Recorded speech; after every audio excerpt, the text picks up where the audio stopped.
Hi hello everyone, welcome back to Kavana Elraj vlogs. ಎಲ್ಲರೂ ಹೇಗಿದ್ದೀರಾ? ಎಲ್ಲರೂ ಚೆನ್ನಾಗಿದ್ದೀರಾ ಅಂದ್ಕೊಂಡು ಇವತ್ತಿನ ವ್ಲಾಗ್ನ ಸ್ಟಾರ್ಟ್ ಮಾಡ್ತಾ ಇದ್ದೀನಿ. 5:30ಗೆ ಎದ್ದೆ ಇವತ್ತು.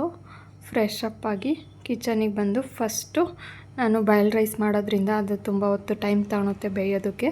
ಫಸ್ಟ್ ಕುಕ್ಕರ್ಗೆ ಅದನ್ನೇ ವಾಶ್ ಮಾಡಿ ಸ್ವಲ್ಪ ಜಾಸ್ತಿ ನೀರು ಹಾಕಿಡ್ತೀವಿ, ಅದನ್ನು ಮತ್ತೆ ಬಸ್ಕೊಬೇಕು. ಹಾಗಾಗಿ ಅದು ವಿಷಲ್ ಬರೋ ಅಷ್ಟರಲ್ಲಿ ನಾನು ಟಿಫನ್ಗೆ ಮತ್ತು ಸಾಂಬಾರಿಗೆ ಎಲ್ಲ ರೆಡಿ ಮಾಡ್ಕೊಂಬಿಡ್ತೀನಿ. ಹಾಗಾಗಿ ಈಗ ಫಸ್ಟು ಇವತ್ತು ಬೀಟ್ರೋಟು ಮತ್ತು ಹೆಸ್ರು ಕಾಳು ಹಾಕಿ ಹುಳಿ ಸಾರು ಮಾಡೋಣ ಅಂತ ಬೀಟ್ರೋಟ್ನೆಲ್ಲ ಸಿಪ್ಪೆ ತೆಗೆದು ವಾಶ್ ಮಾಡಿ ಕಟ್ ಮಾಡಿಕೊಂಡೆ. ಹಾಗೆ ಹೆಸ್ರು ಕಾಳು ನೆನ್ನೆನೇ ನೆನೆಸಿಟ್ಕೊಂಡಿದ್ದೆ, ಫ್ರಿಜ್ಜಲ್ಲಿ ಇಟ್ಟಿದ್ದೆ ನೆನೆಸಿ. ಹಾಗೆ ಸ್ವೀಟ್ ಕಾರ್ನ್ ಇದ್ವು, ಅದನ್ನು ಹಾಕ್ಬಿಟ್ಟು ಉಪ್ಪಿಟ್ಟು ಮಾಡ್ಕೊಳ್ಳೋಣ ಅಂತ. ಮಂಡೇ ಆಗಿರೋದ್ರಿಂದ ವಾರ ಇದೆ, ಕೆಲಸ ಜಾಸ್ತಿ ಇದೆ. ಹಾಗಾಗಿ ನಿಮ್ಮ ಜೊತೆ ಕೂಡ ಸಾಂಬಾರು ಹೇಗೆ ಹುಳಿ ಸಾಂಬಾರು ಮಾಡ್ಕೊಳೋದು ಅಂತ ಶೇರ್ ಮಾಡ್ಕೊತಿದ್ದೀನಿ. ಬೀಟ್ರೋಟು, ಹೆಸ್ರು ಕಾಳು ಮತ್ತು ಸ್ವಲ್ಪ ನೀರು ಎಷ್ಟು ಬೇಕಷ್ಟು ನಮಗೆ ರುಚಿಗೆ ತಕ್ಕಷ್ಟು ಉಪ್ಪು ಇಷ್ಟು ಇಟ್ಬಿಟ್ಟು ಒಂದು ಕುಕ್ಕರಲ್ಲಿ 2-3 ವಿಷಲ್ ಬರ್ಸ್ಕೊಂಡ್ರೆ ಚೆನ್ನಾಗಿ ಬೆಂದಿರುತ್ತೆ. ನೋಡಿ, 2 ಕುಕ್ಕರು 2 ವಿಷಲ್ ಬರ್ತಾ ಇದೆ. ನಾನು ಮೆಣಸಿನ್ಕಾಯಿ ಎಲ್ಲ ತೆಗ್ದಿಟ್ಕೊಂಡೆ, ಆನಿಯನ್ ಎಲ್ಲ ಕಟ್ ಮಾಡಿಕೊಂಡು ಆಮೇಲೆ ರವೆ ಹುರ್ಕೊತಿದ್ದೀನಿ. ಹಾಗೆ ತೆಂಗಿನಕಾಯಿನೂ ತುರಿದಿಟ್ಕೊಂಡು ರೆಡಿ ಮಾಡ್ಕೊಂಡಿದ್ದೀನಿ. ಸಾಂಬಾರಿಗೆ ಮಸಾಲೆ ರುಬ್ಕೊಳೋಕ್ಕೂ ರೆಡಿ ಮಾಡಿಕೊಂಡು ಟಿಫನ್ಗೂ ಏನೇನು ಬೇಕೋ ಅದನ್ನೆಲ್ಲ ಕಟ್ ಮಾಡ್ಕೊಂಡು ರೆಡಿ ಮಾಡ್ಕೊಂಡಿದ್ದೀನಿ. ಈಗ 2 ಕುಕ್ಕರು ವಿಷಲ್ ಬಿಡಬೇಕಷ್ಟೇ, ಕೂಗಿದ್ವು. ನನಗೆ ಎಷ್ಟು ವಿಷಲ್ ಬೇಕಷ್ಟು ವಿಷಲ್ ಬಂದಿತ್ತು, ಅದಕ್ಕೆ ಎತ್ತಿಟ್ಕೊಂಡಿದ್ದೀನಿ ಸೈಡಲ್ಲಿ. ಅದು ವಿಷಲ್ ಬಿಡೋ ಅಷ್ಟರಲ್ಲಿ ಫಸ್ಟು ಸಾಂಬಾರಿಗೆ ಮಸಾಲೆ ರುಬ್ಕೊತಿದ್ದೀನಿ. ಕಟ್ ಮಾಡಿರೋ ಅಂಥ ಆನಿಯನ್ನು, ತೆಂಗಿನಕಾಯಿ ಮತ್ತು ಸಾಂಬಾರು ಪೌಡರ್, ಆಮೇಲೆ ಚಿಲ್ಲಿ ಪೌಡರು ಇಷ್ಟು ಸೇರಿಸ್ಕೊಂಡು ಸ್ವಲ್ಪ ಹುಣಸೆಹಣ್ಣು ನೀರು ಸೇರಿಸ್ಕೊಂಡು ಇದನ್ನು ಚೆನ್ನಾಗಿ ರುಬ್ಕೊಬೇಕು. ನೋಡಿ, ಈ ಥರ ರುಬ್ಕೊಂಡಿದ್ದಾದಮೇಲೆ ಸಾಂಬಾರಿಗೆ ಸೇರಿಸ್ಕೊಬೇಕು. ವಿಷಲ್ ಬಿಟ್ಟಿದೆ ನೋಡಿ, ಈ ಥರ ಚೆನ್ನಾಗಿ ಬೆಂದಿದೆ. ಈಗ ಇದಕ್ಕೆ ರುಬ್ಕೊಂಡಿರೋ ಅಂಥ ಮಸಾಲೆ ಸೇರಿಸ್ಬಿಟ್ಟು ಒಂದು ಕುದಿ ಬರೋವರೆಗೂ ಕುದಿಸ್ಕೊಳ್ತೀನಿ. ಸ್ಟವ್ ಆನ್ ಮಾಡಿಕೊಂಡು ಒಂದು ಕುದಿ ಬಂದಮೇಲೆ ತುಂಬ ಚೆನ್ನಾಗಿ ಆಗಿರುತ್ತೆ. ಉಪ್ಪು ಏನಾದರೂ ಸಪ್ಪೆ ಇದ್ದರೆ ಅಥವಾ ಹುಳಿನೋ ಇವಾಗ ಮತ್ತೆ ಇನ್ನೊಂದು ಸ್ವಲ್ಪ ಸೇರಿಸ್ಬಿಟ್ಟು ಕುದಿಸ್ಕೊಬೋದು.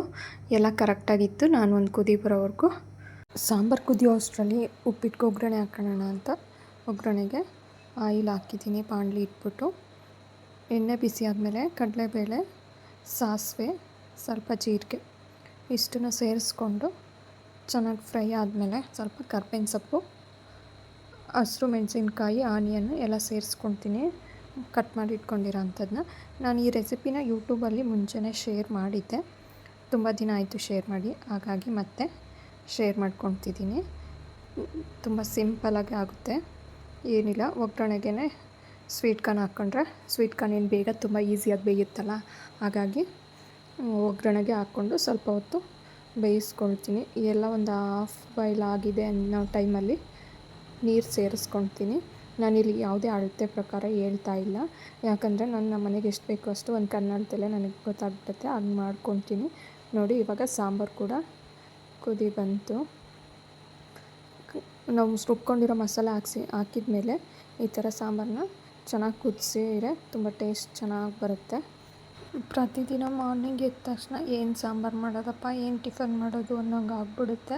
ಹಿಂದಿನ ದಿನವೇ ಯೋಚನೆ ಮಾಡಿ ಇದನ್ನು ಮಾಡಬೇಕು ಅಂತ ರೆಡಿ ಮಾಡಿ ಇಟ್ಕೊಂಡಿದ್ರೆ ಅಷ್ಟು ಟೆನ್ಷನ್ ಆಗೋಲ್ಲ. ಬೆಳಗ್ಗೆ ಎದ್ದು ಏನು ಮಾಡಬೇಕು ಅಂತ ಡಿಸೈಡ್ ಮಾಡಿ ಮಾಡೋ ಅಷ್ಟರಲ್ಲಿ ಟೈಮೇ ಆಗೋಗ್ಬಿಡುತ್ತೆ. ನೋಡಿ, ಇವಾಗ ಇದು ಏನು ಒಗ್ಗರಣೆಗೆ ಹಾಕಿದ್ದೆ ಇದಕ್ಕೆ ಸ್ವಲ್ಪ ಉಪ್ಪು ಸೇರಿಸ್ಕೊಂಡು ಸ್ವಲ್ಪ ಫ್ರೈ ಆದಮೇಲೆ ನೀರು ಸೇರಿಸ್ಕೊಂಡೆ. ಈಗ ರೈಸ್, ಅದು ಬಾಯ್ಲ್ ರೈಸ್ ವಿಷಲ್ ಬಿಟ್ಟಿದೆ. ಇದನ್ನು ನೀರಿರುತ್ತಲ್ವ ಗಂಜಿ ಅಕ್ಕಿದು, ಇದನ್ನು ಬಸಿದ್ಬಿಟ್ಟು ಒಂದು ವಿಷಲ್ ಬರೆಸ್ಕೊತೀನಿ. ತುಂಬ ಚೆನ್ನಾಗಾಗುತ್ತೆ ಆವಾಗ ರೈಸು. ಇದೇ ಥರ ಬಸಿತಿದ್ರೆ ಟೈಮ್ ಹೋಗ್ಬಿಡುತ್ತೆ ಅಂದ್ಬಿಟ್ಟು ಒಂದು ಪ್ಲೇಟ್ ಇಟ್ಕೊಂಡು ಬಸಿದ್ಬಿಟ್ಟು ಆಮೇಲೆ ಒಂದು ವಿಷಲ್ ಬರಲಿ ಅಂತ ಸ್ಟವ್ ಆನ್ ಮಾಡಿ ಇಟ್ಟಿದ್ದೀನಿ. ಇವಾಗ ಉಪ್ಪಿಟ್ಟು ತೆಂಗಿನಕಾಯಿ ಸೇರಿಸಿರಲಿಲ್ಲ, ತೆಂಗಿನಕಾಯಿ ಕೂಡ ಸೇರಿಸ್ಕೊಂಡೆ. ಸ್ವಲ್ಪ ತೆಂಗಿನಕಾಯಿ ಜಾಸ್ತಿನೇ ಇತ್ತು, ಹಾಗೆ ಹೆಸ್ರು ಕಾಳು ಕೂಡ ಇತ್ತು. ಅವೆರಡನ್ನೂ ಸೇರಿಸ್ಕೊಂಡು ಸ್ವಲ್ಪ ಕೋಸಂಬರಿ ಕೂಡ ಮಾಡಿಕೊಂಡೆ. ಹಾಗೆ ಉಪ್ಪಿಟ್ಟಿಗೆ ನೀರಿಟ್ಟಿದ್ದು ಅಳ್ತಾ ಇದೆ. ಇವಾಗ ರವೆ ಹಾಕಿ ಮಿಕ್ಸ್ ಮಾಡ್ಕೊಳ್ಳೋಣ. ಬಿಸಿ ಬಿಸಿ ಎಮ್ಮೆಯಾಗಿರೋ ಉಪ್ಪಿಟ್ಟು ರೆಡಿ ಆಗಿಬಿಡುತ್ತೆ. ಇಷ್ಟು ಬೇಗ ಯಾರೂ ತಿನ್ನೋರಿಲ್ಲ ನಮ್ಮ ಮನೇಲಿ. ಬಾಕ್ಸಿಗೆ ಹಾಕಿ ಕಳಿಸ್ಬೇಕು ಹಸ್ಬೆಂಡ್ಗೆ. ಬಿಸಿನೀರು ಇಟ್ಟಿದ್ದೀನಿ, ಒಂದು ಕಪ್ ಬಿಸಿನೀರು ಕುಡಿಯೋಣ ಅಂತ. ಇಲ್ಲಿ ಆಮ್ಲ ಜ್ಯೂಸ್ ರೆಡಿ ಮಾಡೋಕ್ಕೆ ಎಲ್ಲ ಹಾಕ್ಕೊಂಡು ಗ್ರೈಂಡ್ ಮಾಡಿಕೊಂಡು ಫಿಲ್ಟ್ರು ಮಾಡಿ ಒಂದು ಕಡೆ ಸ್ಟೋರ್ ಮಾಡಿಕೊಂಡೆ. ಈಗ ಬಿಸಿನೀರು ಕಾದಿದೆ. ಈ ಬಿಸಿನೀರು ಕುಡಿದ್ಬಿಟ್ಟು ನಾನು ತಿಂಡಿ ಅಡುಗೆ ಎಲ್ಲ ರೆಡಿ ಮಾಡಾದಮೇಲೆ ಸ್ವಲ್ಪ ಯೋಗ ಮಾಡಿಕೊಂಡು ಆಮೇಲೆ ಕುಡಿತೀನಿ ಆಮ್ಲ ಜ್ಯೂಸನ್ನ. ಹಸ್ಬೆಂಡ್ ಕೂಡ ಕುಡಿತಾರೆ, ಅವರಿಗೂ ಕೂಡ ಒಂದು ಗ್ಲಾಸ್ಗೆ ಹಾಕ್ಕೊಡ್ತೀನಿ. ನನ್ನ ಮಗನೂ ಎದ್ದ ಮೇಲೆ ಬ್ರಷ್ ಮಾಡಿ ಕುಡಿತಾನೆ. ಅದಕ್ಕೆ ಮಾಡಿಬಿಟ್ಟು ಒಂದರಲ್ಲಿ ಫಿಲ್ಟ್ರ್ ಮಾಡಿ ಇಟ್ಕೊಂಡ್ಬಿಡ್ತೀನಿ. ಇವಾಗ ಬಿಸಿನೀರು ಕುಡಿದು ಒಂದು 5 ಮಿನಿಟ್ಸ್ ರೆಸ್ಟ್ ಮಾಡಿ ಯೋಗ ಮಾಡ್ತಾಯಿದ್ದೀನಿ. ಕೆಲವೊಂದು ಸಿಂಪಲ್ ಯೋಗ ಸ್ಟ್ರೆಚ್ಚು ಮತ್ತು ಸೂರ್ಯ ನಮಸ್ಕಾರ ಈ ಥರ ಎಲ್ಲ ಸ್ವಲ್ಪ ಮಾಡ್ಕೊತೀನಿ. ಹಂಗೆ ಫೇಸ್ ಎಲ್ಲ ಸ್ವಲ್ಪ ದಪ್ಪ ಆಗ್ತಿದೆ ಅಂದ್ಬಿಟ್ಟು ಫೇಸ್ ಎಕ್ಸಸೈಸು, ಆಮೇಲೆ ನನಗೆ ಸ್ವಲ್ಪ ಐ ಎಕ್ಸಸೈಸು ಎಲ್ಲ ಹೇಳಿದರು ಮಾಡೋಕ್ಕೆ. ಹಾಗಾಗಿ ಎಲ್ಲ ಮಾಡ್ಕೊತೀನಿ. ಪ್ರತಿದಿನ ಟೈಮ್ ಆಗಲ್ಲ, ಟೈಮ್ ಆಗಿದ್ದ ದಿನ ಮಾಡ್ಕೊತೀನಿ. ಟೈಮ್ ಆಗದಿಲ್ಲದೆ ಇರೋ ದಿನ ನನ್ನ ಮಗನ ಸ್ಕೂಲಿಗೆ ಬಿಡೋಕ್ಕೆ ಹೋದಾಗ ಪಾರ್ಕಿಗೆ ಹೋಗಿ ಅಲ್ಲಿ ವಾಕ್ ಮಾಡ್ಕೊಂಬರ್ತೀನಿ. ಈಗ ಯೋಗ ಮಾಡಿದಾದಮೇಲೆ ಹಸ್ಬೆಂಡ್ಗೆ ಟಿಫನ್ನು ಲಂಚು ಎಲ್ಲ ಬಾಕ್ಸಿಗೆ ಹಾಕಿ ಪ್ಯಾಕ್ ಮಾಡಿಕೊಡ್ತಾಯಿದ್ದೀನಿ. ಪ್ರತಿದಿನವೂ ಅವರಿಗೆ ಲಂಚು ಮತ್ತು ಬ್ರೇಕ್ಫಾಸ್ಟ್ ಎರಡೂ ಕೂಡ ಪ್ರಿಪೇರ್ ಮಾಡಿ ನಾನು ಬಾಕ್ಸಿಗೆ ಹಾಕಿ ಕೊಡೋದು. ಅವರು ಮನೇಲಿ ತಿಂದೋಗಲ್ಲ, ಬೇಗ ಹೋಗೋ ಕಾರಣ. ಫಸ್ಟು ಯೋಗ ಮಾಡಿ ಟಿಫನ್ನು ಲಂಚು ಮಾಡೋಣ ಅಂತ ಬಂದರೆ ಟೈಮೇ ಆಗೋಗ್ಬಿಡುತ್ತೆ ಒಂದೊಂದು ದಿನ. ಅದಕ್ಕೆ ಫಸ್ಟ್ ಅವ್ರಿಗೆ ಎಲ್ಲ ರೆಡಿ ಮಾಡಿ ಆಮೇಲೆ ನಾನು ಯೋಗ ಮಾಡ್ಕೊತೀನಿ. ಯೋಗ ಮಾಡಿ ಟೈಮ್ ಸಿಕ್ಕರೆ ಮಾಡ್ತೀನಿ, ಟೈಮ್ ಆಗಿದ್ದ ದಿನ ಮಾಡೋಕ್ಕಾಗಲ್ಲ ಒಂದೊಂದು ದಿನ. ಇವತ್ತು ಟೈಮ್ ಇತ್ತು ಮಾಡ್ಕೊಂಡಿದ್ದಾದಮೇಲೆ ಆಮ್ಲ ಜ್ಯೂಸ್ ಕುಡಿದು ಒಂದು 5 ಮಿನಿಟ್ಸ್ ರೆಸ್ಟ್ ಮಾಡಿ ಅವರು ಹೋಗಿ ಸ್ವಲ್ಪ ಟೈಮ್ ಆಗಿದೆಯಲ್ಲ ಅಂದ್ಬಿಟ್ಟು ಬಾಗಿಲಿಗೆ ನೀರು ಹಾಕೋಣ ಅಂತ ಹೋಗಿ ಬಾಗಿಲಿಗೆಲ್ಲ ನೀರು ಹಾಕಿ ಮೇನ್ ರಂಗೋಲಿ ಹಾಕಬೇಕಿತ್ತು. ಅಷ್ಟರಲ್ಲಿ ನನ್ನ ಮಗ ಕೂಡ ಎದ್ದು ಬಂದ. ಎತ್ಕೊ ಅಂತ ಎಲ್ಲ ಅಂತಿದ್ದ. ಸ್ವಲ್ಪ ಹೊತ್ತು ಎತ್ಕೊಂಡೆ. ರಂಗೋಲಿ ಹಾಕಿಲ್ಲ ಮಗನೇ, ರಂಗೋಲಿ ಹಾಕಿ ಟೆರೆಸ್ಗೆ ಹೋಗಿ ಗಿಡಕ್ಕೆಲ್ಲ ನೀರು ಹಾಕಿ ಬರ್ತೀನಿ ಅಂದೆ. ನಾನು ನೋಡ್ತೀನಿ ಇಲ್ಲಿ ಕುತ್ಕೊಂಡು ಅಂತ ಮನ್ಕೊಂಡು ನೋಡ್ತಿದ್ದಾನೆ. ರಂಗೋಲಿ ಎಲ್ಲ ಹಾಕಿ ಇದು ಫಿಶ್ ಟ್ಯಾಂಕ್ದು ನೀರಿತ್ತು ಬಕೆಟಲ್ಲಿ. ಹಿಂದಿನ ದಿನ ಫಿಶ್ ಟ್ಯಾಂಕ್ ಕ್ಲೀನ್ ಮಾಡಿದ್ದು. ಇದೇ ನೀರು ಹಾಕ್ತೀನಿ ಗಿಡಕ್ಕೆ, ಗಿಡಗಳು ಚೆನ್ನಾಗಿ ಬೆಳೀತವೆ ಅಂದ್ಬಿಟ್ಟು. ಮಳೆ ಇದ್ದರೆ ನೀರು ಹಾಕೋ ಟೈಮ್ ಸೇವ್ ಆಗುತ್ತೆ. ಮಳೆ ಇಲ್ಲದಾಗ ಗಿಡಕ್ಕೆ ನೀರು ಹಾಕೋದೊಂದು ಟೈಮು ಕೊಡಬೇಕಾಗತ್ತೆ. ನೋಡಿ ಇಲ್ಲಿ ಒಂದು ಸಿಹಿ ಕುಂಬಳಕಾಯಿ ಬೆಳೀತಿದೆ. ದಿನಕ್ಕೆ ತುಂಬ ಚೆನ್ನಾಗಿ ಸೈಜ್ ಬರ್ತಾಯಿದೆ. ಹಾಗೆ ಕೆಲವೊಂದು ಹೂವು ಕೂಡ ಬಿಟ್ಟಿತ್ತು ಟೆರೆಸಲ್ಲಿ, ಅವನು ಎಲ್ಲ ಕಿತ್ಕೊಂಡ್ಬಂದೆ. ಯೋಗ ಮಾಡ್ತೀನಿ ಅಮ್ಮ ಅಂತ ಹೇಳಿದ್ದ, ಬ್ರಷ್ ಮಾಡು ಅಂತ ಬ್ರಷ್ ಕೊಟ್ಟೋಗಿದ್ದಕ್ಕೆ ಬ್ರಷ್ ಮಾಡಿಬಿಟ್ಟು ಯೋಗ ಎಲ್ಲ ಮಾಡ್ತೀನಿ ಅಂತ ಏನೂ ಮಾಡಿರಲಿಲ್ಲ. ಸ್ನಾನ ಮಾಡ್ಕೊಂಡು ನೋಡಿ ಟೈಮ್ ಆಗುತ್ತೆ ಅಂದಿದ್ದಕ್ಕೆ ನಾನೇ ಮಾಡ್ಕೊತೀನಿ ಅಂತ ತಲೆಯೆಲ್ಲ ಉಜ್ಕೊಳ್ತಿದ್ದ. ನನಗೆ ಸ್ನಾನ ಮಾಡಿಸ್ಬಿಟ್ಟು ಟಿಫನ್ ಹಾಕ್ಕೊಟ್ಟು ಪಾತ್ರೆ ಇದ್ದು ವಾಶ್ ಮಾಡಿದೆ. ಅಷ್ಟರಲ್ಲಿ ಟೈಮೇ ಆಗೋಯಿತು. ಇನ್ನೊಂದು 1/2 ಅವರ್ ಅವನಿಗೆ ಕರ್ಕೊಂಡು ಹೋಗಬೇಕು. ಇನ್ನು ಅಷ್ಟರಲ್ಲಿ ನಾನು ಸ್ನಾನ ಪೂಜೆ ಎಲ್ಲ ಮಾಡೋಕ್ಕಾಗುತ್ತಾ ಮನೆ ಕ್ಲೀನ್ ಮಾಡಿ ಅಂತ ಅಂದ್ಕೊಳ್ತಾ ಇದ್ದೆ. ಅಷ್ಟೆಲ್ಲ ಅವನು ಟಿಫನ್ ಆಯಿತು ಅಮ್ಮ ಡ್ರೆಸ್ ಹಾಕ್ಕೊಡು ಯೂನಿಫಾರ್ಮ್ ಅಂತ ಅವನೇ ಹಾಕ್ಕೊಳ್ತಾನೆ. ಸ್ವಲ್ಪ ಎಲ್ಪ್ ಮಾಡಿದ್ರೆ ಹಾಗೆ ಎಲ್ಪ್ ಮಾಡಿದೆ. ಅವನು ಹಾಕ್ಕೊಂಡ್ಮೇಲೆ ನಾನು ಕಸ ಎಲ್ಲ ಹೊಡ್ಕೊಂಡು ನೆಲ ಒರೆಸ್ಕೊಂಡೆ. ಟೈಮೇ ಆಗೋಯಿತು, ಸ್ನಾನ ಮಾಡೋಕ್ಕಾಗಲಿಲ್ಲ. ಹಾಗೆ ಅವನು ಬಿಟ್ಟು ಪಾರ್ಕಿಗೆ ಹೋಗಿ ವರ್ಕೌಟ್ ಮಾಡ್ಕೊಂಬಂದು ವಾಕಿಂಗೆಲ್ಲ ಆಮೇಲೆ ಸ್ನಾನ ಪೂಜೆ ಮಾಡಿದ್ರಾಯ್ತು ಅಂತ ಅವನಿಗೆ ಕರ್ಕೊಂಡು ಹೊರಟಿದ್ದೀನಿ. ನೋಡಿ ಹೊರಟ್ಮೇಲೆ ಯಾವ್ಯಾವ ಪೋಸ್ ಕೊಡ್ತಿದ್ದಾನೆ.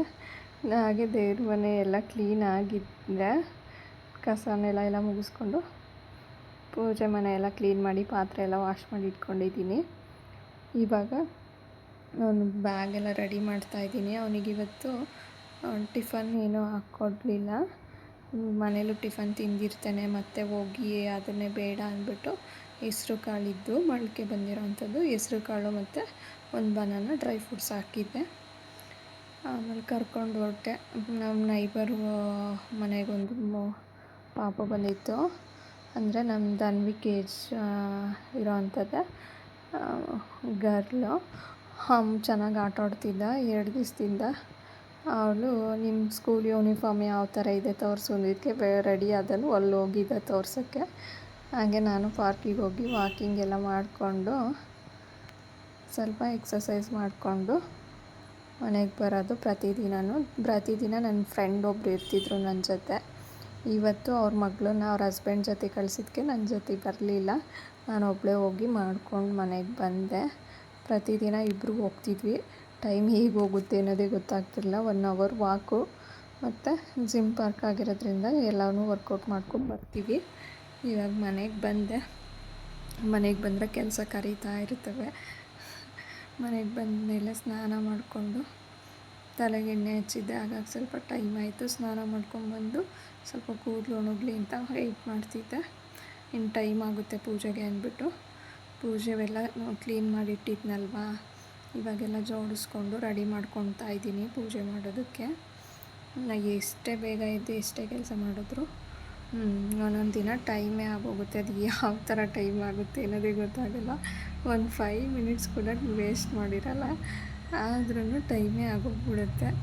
ಎಲ್ಲ ರೆಡಿ ಮಾಡ್ಕೊಂಡು ಪೂಜೆ ಮಾಡೋ ಅಷ್ಟರಲ್ಲಿ 10:45 11 ಹಾಗೆ ಹೋಯಿತು. ನನಗೆ ಬೆಳಗ್ಗೆ ಪೂಜೆ ಮಾಡಿ ಆದಮೇಲೆ ತಿಂಡಿ ತಿಂದರೆ ಸಮಾಧಾನ. ಅದಕ್ಕೆ ಮುಂಚೆ ಟಿಫನ್ ಮಾಡಿದ್ರೆ ನನಗೇನು ಕೆಲಸ ಮಾಡೋಕ್ಕೆ ಮೂಡಿರಲ್ಲ. ಹಾಗಾಗಿ ಪೂಜೆ ಮುಗಿಸಿದ ಮೇಲೆ ಟಿಫನ್ ಮಾಡ್ತೀನಿ. ಹಾಗಾಗಿ ಇವತ್ತು ಲೇಟಾಗಿ ಹೋಗ್ಬಿಡ್ತು. ಮಂಡೇ ಆಗಿರೋದ್ರಿಂದ ಎಷ್ಟು ಬೇಗ ಮಾಡೋಣ ಅಂದ್ಕೊಂಡ್ರು ಆಗಲಿಲ್ಲ. ಆದರೆ ನಮ್ಮ ಎಲ್ತು ಅಷ್ಟೇ ಮುಖ್ಯ ಅಲ್ಲ ಅಂದ್ಬಿಟ್ಟು ಸ್ವಲ್ಪ ವರ್ಕೌಟ್ ಎಲ್ಲ ಮಾಡ್ಕೊತೀನಿ. ಮನೇಲಾಗಲಿ ಪಾರ್ಕಲ್ಲಾಗಲಿ ಎಲ್ಲ. ಅದನ್ನೆಲ್ಲ ಸ್ಕಿಪ್ ಮಾಡೋ ಟಿಫನ್ ಮಾಡಿಕೊಂಡ್ರೆ ಮಾಡ್ಕೊಬೋದು ಪೂಜೆ ಎಲ್ಲ ಮುಗಿಸಿ. ಬಟ್ ನನಗೆ ಮತ್ತೆ ಟಿಫನ್ ಮಾಡಿದ್ಮೇಲೆ ಏನು ಸುಮ್ಮನೆ ವಾಕ್ ಮಾಡೋಕ್ಕೆಲ್ಲ ಇಷ್ಟ ಆಗಲ್ಲ. ಅದಕ್ಕೆ ವಾಕೆಲ್ಲ ಮುಗಿಸ್ಕೊಂಬಂದಮೇಲೆ ನಾನು ಪೂಜೆ ಮಾಡಿಬಿಟ್ಟು ಟಿಫನ್ ಮಾಡ್ತೀನಿ. ಒಂದೊಂದು ದಿನ ಪೂಜೆ ಮುಗಿಸ್ಕೊಂಡೇ ಹೋಗ್ತೀನಿ. ಬಿಡೋಕ್ಕೆ ಹೋಗೋ ಅಷ್ಟೊತ್ತಿಗೆ ಈಗ ಪೂಜೆ ಎಲ್ಲ ಮುಗಿಸ್ಕೊಂಡೆ. ಇದು ಹಾಗೆ ಮಾತಾಡಿಕೊಂಡು ವೀಡಿಯೋ ಮಾಡುವಾಗಲೇ ಮಾತಾಡಿದೆ. ಬಟ್ ಅದು ನಾನು ಡೋರ್ ಓಪನ್ ಇಟ್ಟಿರೋದ್ರಿಂದ ಹೊರ್ಗಡೆ ವಾಯ್ಸ್ ತುಂಬ ಡಿಸ್ಟರ್ಬೆನ್ಸ್ ಇತ್ತು. ವೆಹಿಕಲ್ಸ್ ಓಡಾಡ್ತಿದ್ದು. ಅದಕ್ಕೇ ಅದನ್ನು ವಾಯ್ಸ್ ಮ್ಯೂಟ್ ಮಾಡಿ ವಾಯ್ಸ್ ಓವರ್ ಕೊಟ್ಟಿದ್ದೀನಿ. ನೆಕ್ಸ್ಟು ಇದೇ ಥರ ವೀಡಿಯೋಸ್ಗೆ ನನ್ನ ಪೇಜ್ನ ಫಾಲೋ ಮಾಡಿ. ಇನ್ನು ಪ್ರತಿದಿನವೂ ಲಾಗ್ಸ್ ಮಾಡ್ತೀನಿ. ಯಾರಿಗೆಲ್ಲ ಈ ಲಾಗ್ಸ್ ಇಷ್ಟ ಆಯಿತು ಲೈಕ್ ಮಾಡಿ, ಕಮೆಂಟ್ ಮಾಡಿ. ಇವತ್ತೊಂದು ಬ್ಲೌಸ್ ಸ್ಟಿಚ್ ಮಾಡಬೇಕು, ಅದಕ್ಕೆ ಎಲ್ಲ ಎತ್ತಿಟ್ಕೊಳ್ತಾ ಇದ್ದೀನಿ. ನೆಕ್ಸ್ಟ್ ವೀಡಿಯೋದಲ್ಲಿ ಯಾರ್ದು ಬ್ಲೌಸು ಯಾವ ಥರ ಸ್ಟಿಚ್ ಮಾಡ್ತಿದ್ದೀನಿ ಯಾವ ಥರ ಬಂತು ಅಂತ ಎಲ್ಲ ಶೇರ್ ಮಾಡ್ಕೊಳ್ತೀನಿ. ಇಲ್ಲಿವರೆಗೂ ನಾನು ವೀಡಿಯೋ ನೋಡಿದ್ದಕ್ಕೆ ಥ್ಯಾಂಕ್ ಯು ಸೊ ಮಚ್.